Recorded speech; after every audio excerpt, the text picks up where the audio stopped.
Welcome back to the Charismatic Voice. Today we're going to be returning to a channel favorite, Morgan James. If you guys haven't seen her before, you should definitely go check out the interview I did with her earlier this year.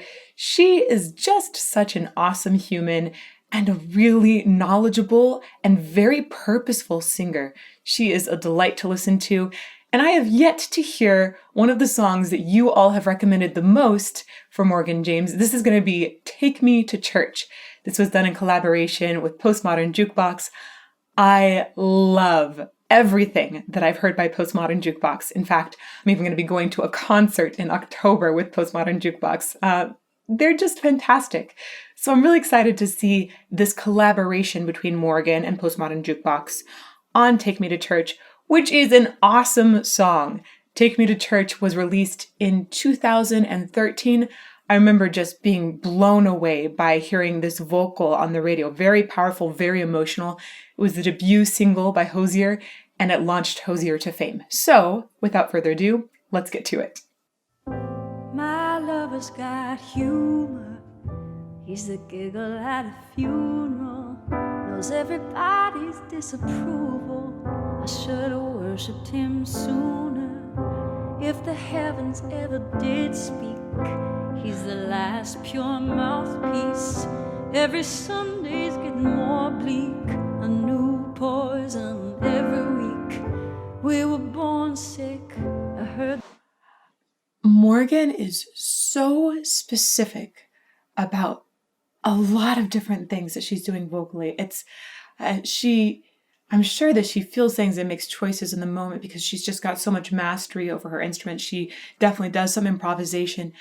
But I hear so much in here that is just like, I'm going to put a beautiful final consonant on this last ending portion, or like little pieces of candy that she's peppered in throughout. It's fantastic. It's just all of these details that she's adding. Things like the K on speak or mouth, the way that she follows a trajectory of this diphthong vowel as it's going through her mouth. It sounds like it's just yummy inside. Like it sounds like she's enjoying the entire trajectory of the vowel as it's going along. And I like the way she sometimes goes up to a higher note and will linger on it just a little extra. So if you were to look at the rhythm of this, you wouldn't say, wow, that is like on the click track perfect rhythm. No, she makes it expressive and goes off of the rhythm for just a second and then gains back that time so that she can emphasize a certain moment. It's so much attention to detail. The piano is also very interesting in here. I think this is Scott Bradley, who's the director of PMJ, playing the piano. And I'm loving these chords. It again sounds to me like very impressionistic. It reminds me very much of Debussy, Ravel, Satie kind of era. And I really like that era personally. I think it's fun to hear chords that have a little more sort of stray notes in this song. It's definitely not straightforward then in the harmony. It's pulling in some different, more dreamy elements. Okay, back to beginning. My lover's got humor. Wow. He's the giggle at a funeral. Knows everybody's disapproval. The way she leans on bodies there is great. At a funeral. Knows everybody's disapproval. I should have worshipped him sooner. If the heavens ever did speak, he's the last pure mouthpiece. Every Sunday's getting more bleak. A new poison every week. We were born sick, I heard them say. My church offers no absolutes. He says worship in the bedroom. The only heaven I'll be sent to is when I'm alone with you. I was born sick, but I love it. Command me to be well. Amen.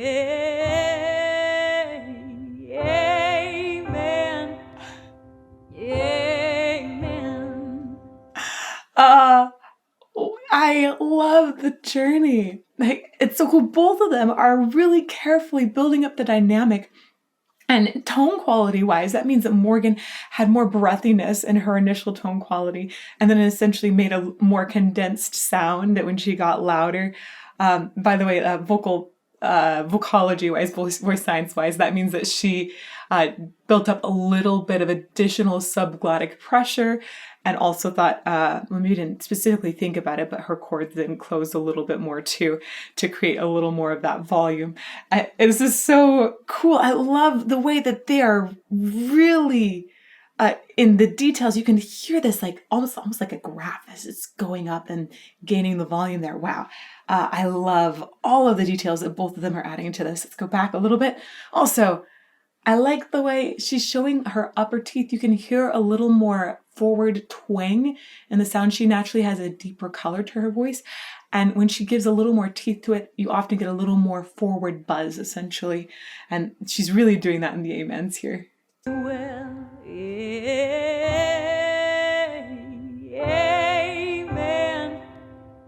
Amen. Wow, that sounds so good. Amen. Take me to church. I will worship like a dog at the shrine of your light. I'll tell you my sins and you can sharpen your knife. Offer me that deathless death. Good God, let me give you my life. Whoa. I was expecting this to go full belt out like the original did. And instead, she's flipping into her head voice here and giving this like very, very light, a very almost fluffy timbre that's in there. So she's not, it's like very much top down, has a certain vulnerability and sincerity to it. That's so beautiful. I felt my eyes start to water right there, because it felt just so pleading and sincere without necessarily being like, I need this. It's like, it feels like a soft inner cry. Wow, that was gorgeous. And what a fascinating, different kind of take on it. Amen. Take me to church. I will worship like a dog at the shrine of your light. I'll tell you my sins and you can sharpen your knife. Also, notice how Scott is really complimenting Morgan here. The piano is just in the very top treble. And so that way we don't have any of this feeling of like a big boom at all. It's almost like just dropped that all and feels like it's pleading sincerity on top. Wow. Offer me that deathless death. Good God, let me give you my life. Take me to church. I worship like a dog at the shrine of your light. What a good riff. I'll tell you my sins and you can sharpen your knife. Offer me that deathless death. Good God, let me give you my life. So as she went through this course a second time, she went through the same melody. She added more chest voice into it. Again, thinking about that trajectory. And Scott did sort of this inverse thing where he went down lower in the piano as well to add a little bit more body to it. If I'm a pagan of the good times, my love is the sunlight to keep the God on my side. He demands a sacrifice to drain the whole sea. Get something shiny, something meaty for the main course. There's a fine-looking high horse. What you got in the stable? We've got a starving faithful that looks tasty. That looks plenty. This is hungry work. Take me to church. Okay, I had so many moments in there where I wanted to stop and talk about the brilliance that she is. But it's just really good. Like, you want to feel that full length of the phrase and what they're doing to it. So it's like, well, do we talk about this detail or do we look at the overall big picture? The detail immediately that jumps out to me is I just love the sound of her belt here. She's staying in that chest voice. It's got like a deep throatiness to it. Like it feels like it has roundness and warmth, but she's really balancing that and by having this forward twang again. I feel like this is very, very smart. Morgan has a background in singing classical music, and she's done all kinds of different styles. She went into musical theater then at one point, and she still will sing opera sometimes. She's just got like a huge array of styles. So she's very specific about what kind of sound she wants in this style. And I love the choice of this balance here. I think it's brilliant. I also love, I guess we're not going to get more band members. I think it's just Scott on the piano for this song. I like the way he shifted in the piano. He's got moments of almost percussiveness. Sometimes the piano is considered a percussion instrument. It can be classified as different types of instrument, but the hammers are hitting strings inside. So that would be what makes it percussive, is the hammer hitting, not the string. So it's a weird combo instrument. But most of the time we just talk about a piano as a keyboard classification, by the way. So he has moments where he has articulation where it essentially bounces off really quickly. It's staccato, and it creates a little bit more percussive element that's filling, if we wanted to have percussion or drums in this, the piano's instead filling that percussive void. And I like the different sort of, it's a descending, not necessarily arpeggios, they're not true arpeggios, but it starts descending runs that have jumps in them as well. And it feels like it grabs my attention, leaves space for her voice, and then also peppers like a little bit of sweet syrup on top. It's really delightful. Let's go back just a little bit and then we'll keep going. There's a fine looking high horse and meaty for the main course. There's a fine looking high horse. What you got in the stable? We've got a starving faithful. That looks tasty. That looks plenty. This is hungry work. Take me to church. I worship like a god at the shrine of your lies. I'll tell you my sins and you can sharpen your knife. Offer me that deathless day. Good God, let me give you my life. Take me to church. Oh, wow. I love the way she sang through that last CH consonant. Really, really great. I also love the way she sings super low in her support system. You don't see her shoulders raising as she goes higher. Every now and then she might raise a little bit to be expressive, but it's in her body. She's not using her shoulders to assist her with breathing, essentially. You can just see there's like a certain groundedness to her, which is really helpful for centering a person's support. Very important that you have that support when you sing. You need that breath control so that all of the air doesn't just go whoosh and smack into your larynx. Because if it does that while your vocal folds are going wacka, wacka, wacka, they get a sudden like, and they'll just split apart. And that often causes a person to crack, or it puts a bunch of extra pressure on the larynx, which can lead you to really fatigue. Okay, let's go back just a little bit. For me that deathless day. Good God, let me give you my life. Take me to church. Oh, at the shrine of your lights. I'll tell you my sins and you can sharpen your knife. Offer me that deathless day. Good God, let me give you my life. No masters or kings when the ritual begins. There is no sweeter innocence than our gentle sin. I love so many things about Morgan singing, but in particular, I just love the way that she is so real. She is all about that message. She's also all about great vocal technique, but she knows like she is trying to communicate emotions to people. And I love how authentic that feels to me here. And, you know, she has that extra bit where she's gone beyond any sort of vocal technique and she's just singing emotion. It's gorgeous. Very lovely too. This song in general, if you take a look at the lyrics, you can see that it's really using a bunch of religious lyrics as a way to describe a relationship and maybe any sort of shame in relationships. And you can see that she really feels these lyrics and is communicating something deeper. One of the things I love about singing and performing is that singers, in order to communicate a message, I think they need to find their truth in that day, whatever the truth is that day. Often that can change from day to day.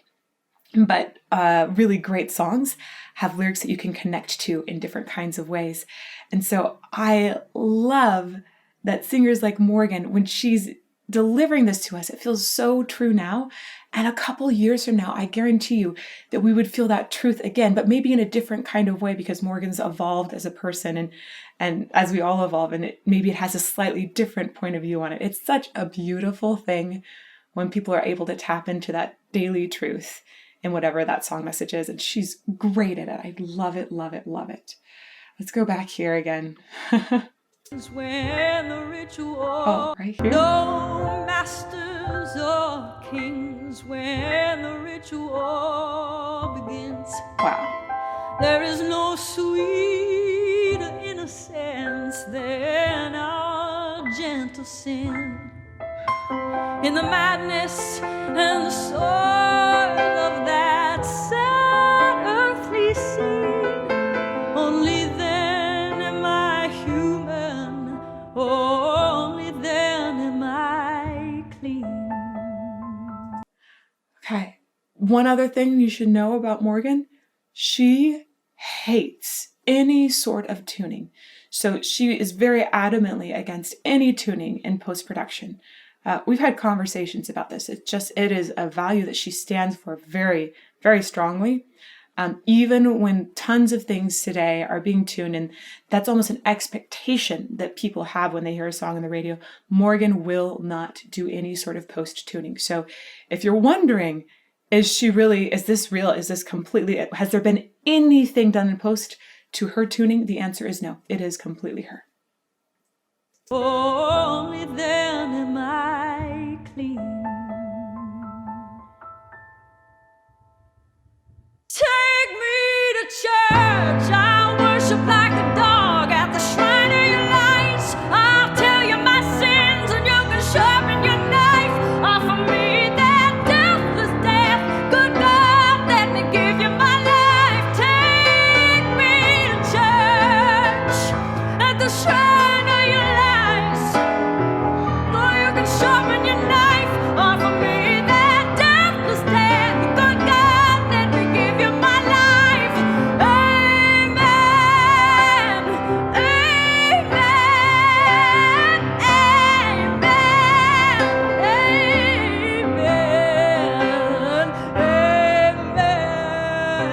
Amen.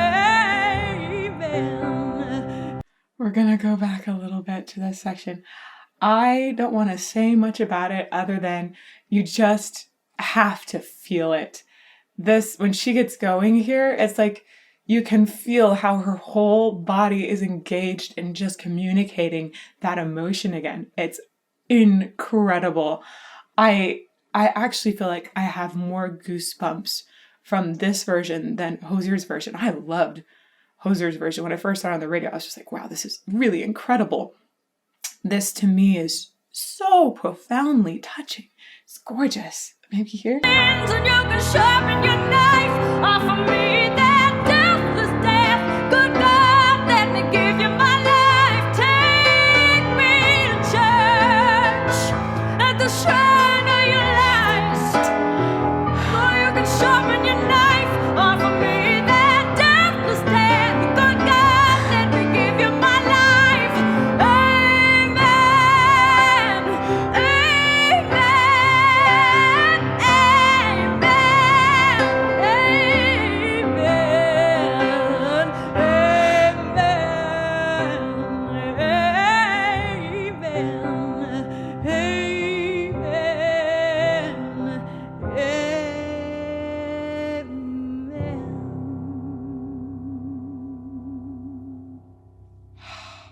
That ending was so spectacular.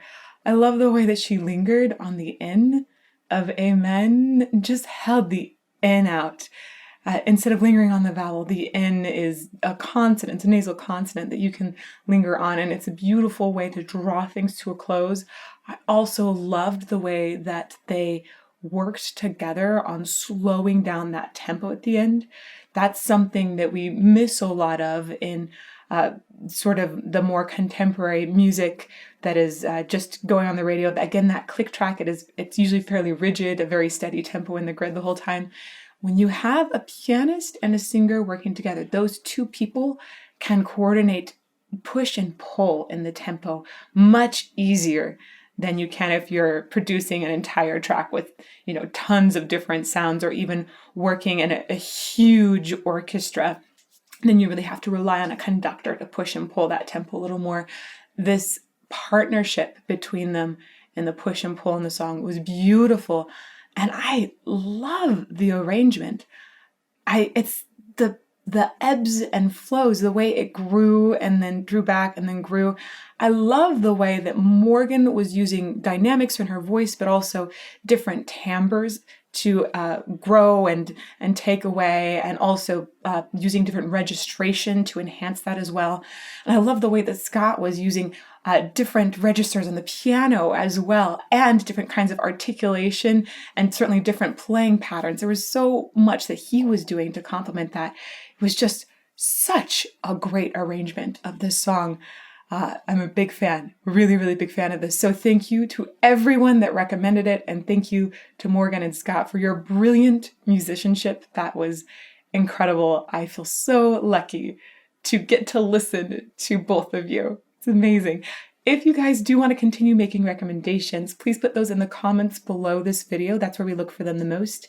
And if you want to make sure that you see when your recommendation comes up on the channel, you want to hit subscribe and turn the bell on for notifications so you know when it's coming.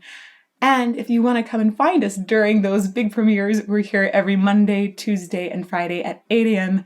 Arizona time for premieres. And you can find me at Patreon as well, and at thecharismaticvoice.com. Thank you.